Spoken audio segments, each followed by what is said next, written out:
Assalamualaikum warahmatullahi wabarakatuh. Kami dari kelompok 2 dengan SDGs Good Health and Wellbeing akan mempresentasikan hasil dari PT Empati kami. Perkenalkan, nama saya Muhammad Arifto Widiadara, NRP 096. Nama saya Rizky Akbar, NRP 081. Nama saya Mirah Rida, NRP 063. Nama saya Rania Kirana, NRP 054. Jadi di sini yang pertama, yang ini adalah peta empati dari SDGs kami, Good Health and Wellbeing, yaitu yang pertama C. Jadi mereka berkata, saya stres.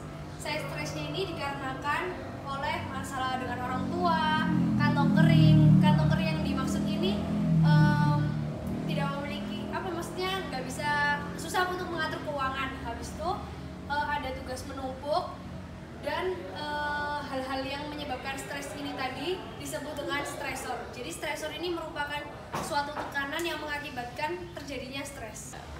Yang kedua adalah think. Jadi apa sih yang mereka pikirkan? Jadi yang pertama mereka pikirkan adalah menentukan skala prioritas. Jadi menentukan apa yang penting baginya, apa yang merupakan prioritas baginya. Karena jika seseorang kesusahan membuat skala prioritas bagi sesuatu, maka dia akan kesusahan juga cara membagi waktu. Jadi apa dulu yang harus dikerjakan dan apa yang akan selanjutnya dikerjakan. Yang ketiga adalah menggapai cita-cita. Jadi cita-cita adalah sebuah keinginan yang harus dicapai, yang menjadikan cita-cita tersebut menjadi beban bagi siapa saja yang kurang bisa menentukan cara untuk mencapai cita-cita tersebut. Yang terakhir ada cara berhemat. Nah, cara berhemat ini menentukan bagaimana kehidupan kita ke depannya. Karena jika kita tidak punya uang untuk membeli makanan, maka itu akan mengakibatkan kita melakukan apapun yang supaya kita bisa memenuhi kebutuhan primer kita. Yang ketiga adalah feel. Feel adalah apa yang si korban rasakan. Pertama, karena mereka mengalami stres, mereka akan merasakan yang namanya rasa malas. Kenapa malas? Karena mereka memiliki stres tersebut, mereka jadi malas untuk melakukan sesuatu. Selanjutnya gelisah. Karena stres-stres tersebut merasuki pikiran mereka, hati mereka dan pikiran mereka jadi gelisah dan tidak tenang. Selanjutnya, karena mereka banyak pikiran tadi, menyebabkan diri mereka dan apa yang mereka rasakan adalah lelah. Selanjutnya, mereka akan merasakan bingung. Kenapa bingung? Karena mereka akan kebingungan yang tadi seperti menentukan skala prioritas dan lain-lain. Selanjutnya, dengan stres tersebut bisa juga membuat si korban tersebut merasa sedih.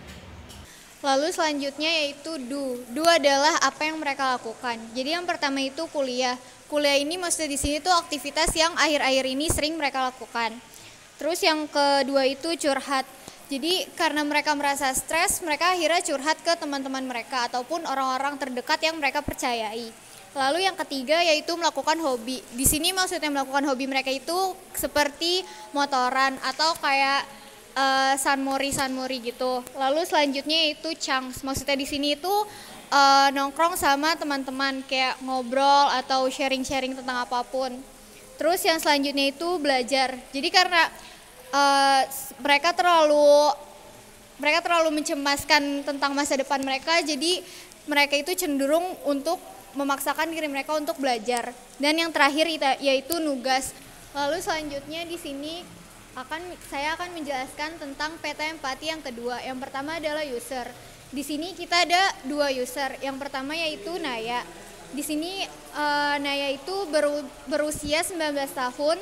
Dia berstatus sebagai mahasiswa, berjenis kelamin perempuan, dan hobi yang akhir-akhir ini dia lakukan adalah belajar. Dan di sini ada sifat-sifat Naya, yaitu dia itu bersifat overthinking dan introvert. Lalu user kami yang kedua yaitu Junet. Junet di sini memiliki usia 20 tahun dan berstatus sebagai mahasiswa, memiliki jenis kelamin laki-laki dan mempunyai kebiasaan merokok. Sifat-sifat Junet ini yaitu apatis dan rebel. Yang selanjutnya yaitu need. Need ini maksudnya itu apa yang dibutuhkan oleh user. Jadi user di sini itu karena merasa stres, dia itu membutuhkan teman curhat, tempat curhat, perhatian, hiburan, liburan, dan me time. Setelah kita mengetahui apa sih yang dibutuhkan oleh user, maka kita mengetahui apa aja latar belakang dari permasalahan user tersebut. Yang pertama ada kesepian. Jadi karena dia kesepian, dia merasakan tidak ada yang bisa diminta tolongi jika dia membutuhkan, jadi dia menjadi stres. Yang kedua adalah masalah finansial. Ini sangat sakral sekali karena barang siapa yang tidak bisa mensejahterakan dirinya sendiri, maka dia akan mengalami yang namanya bagaimana cara untuk bertahan hidup. Yang ketiga adalah masalah orang tua. Masalah orang tua juga dapat membuat seseorang menjadi trauma atau fobia terhadap orang tua tersebut. Yang ketiga adalah tugas menumpuk. Tugas yang banyak yang menumpuk dengan deadline yang cepat membuat kita seringkali merasakan kebingungan dan kesusahan mengerjakannya satu persatu. Selanjutnya adalah sulit membagi waktu. Sulit membagi waktu merupakan hal yang mendasar di manusia yang menyebabkan stres, karena jika kita tidak membagi waktu maka kita akan keteteran untuk waktu selanjutnya. Yang ketiga selanjutnya adalah trauma. Yang trauma adalah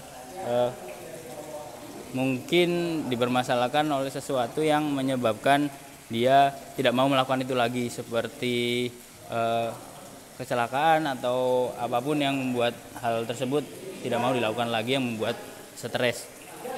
Yang terakhir adalah kebutuhan dari dirinya tidak terpenuhi. Ini merupakan sesuatu yang sering kali ditemukan pada orang-orang stres, karena kebutuhan yang dia inginkan, yang dia butuhkan tidak terpenuhi.